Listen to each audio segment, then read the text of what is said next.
Salut à toi. Quand les annonces officielles vous demandent de rester chez vous, j'étais en région parisienne chez ma mère. Nous sommes le lundi 11 mars et avant 12 heures le lendemain, il faut avoir trouvé une solution.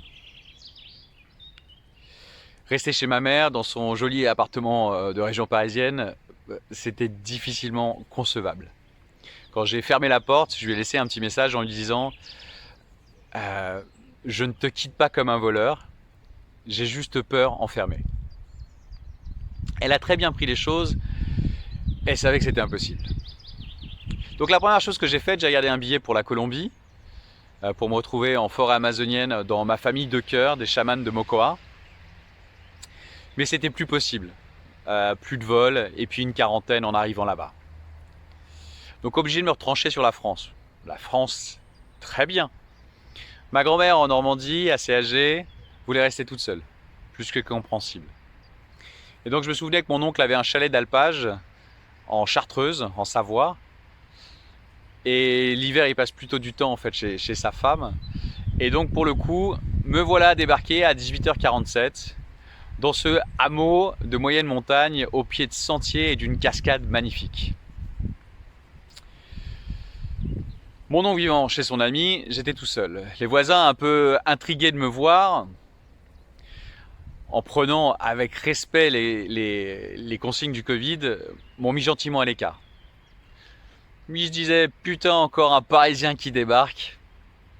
Je n'ai pas de maison, mais bon, ils ne savent pas, et j'ai une bonne tronche de citadin. Donc me voici seul, au fin fond d'un hameau. Je n'ai pas... dans un chalet de 12 mètres carrés, une cuisine avec un chauffage dans l'autre bâtisse. Manque de peau, au bout de 2 jours, la vie du poêle explose. Et là débute une expérience unique au fin fond de la nature. Donc se retrouver au milieu de nulle part, seul, il a fallu donner un sens à cette quarantaine.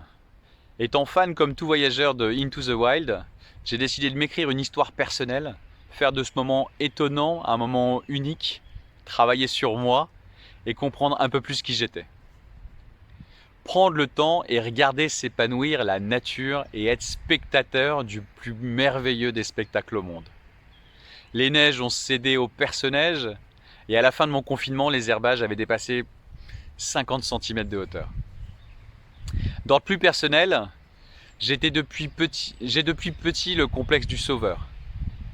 Protéger les siens et se mettre toujours au second plan pour faire en sorte qu'ils aillent mieux. C'est sûrement aussi pour cela que je fais ce métier. Nos clients sont plus importants et on doit trouver des solutions constamment. Mais là, il y avait personne à aider. J'étais seul, et surtout pas de boulot, l'événementiel, donc pas de fuite en avant dans le travail. J'ai refermé sur moi le piège de n'avoir plus personne à aider, sauf moi. Et là, le travail commence. Faire un bilan sur qui je suis et où j'en suis dans ce moment de vie. Un mec de 43 ans, pas marié, pas d'enfant, pas de maison. Pensez à ce que vous avez réalisé de bien, mais aussi les moments qui ont été plus complexes. Prendre le temps de faire les choses pour soi, de reprendre la guitare, écrire, marcher et se surprendre à vivre vraiment. Initialement, je pensais que la tâche allait être complexe, mais le premier mois, j'ai pris mes marques.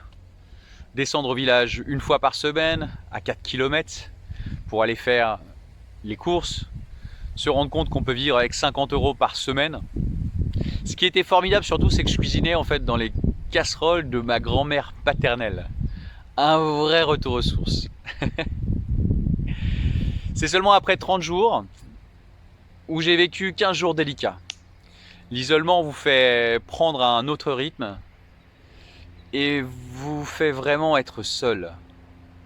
Les gens me manquaient, maintenant personne prenait vraiment de nouvelles. Et puis au bout du 45e jour, le rythme était pris. J'ai pris mes marques, d'autres marques. C'est à ce moment-là où on se rend compte que l'humain s'adapte à l'univers dans lequel il gravite et qu'il ne fait qu'un avec lui. Vivre au rythme de la nature, se lever avec le chant des oiseaux, marcher des heures dans la montagne et se retrouver face à face avec des chamois, des marmottes, des serpents. voir les fleurs pousser et se rendre compte qu'il y avait une autre vie dans la vie. Et bien souvent dans le chaos de la vie urbaine, on oublie de se regarder vivre vraiment.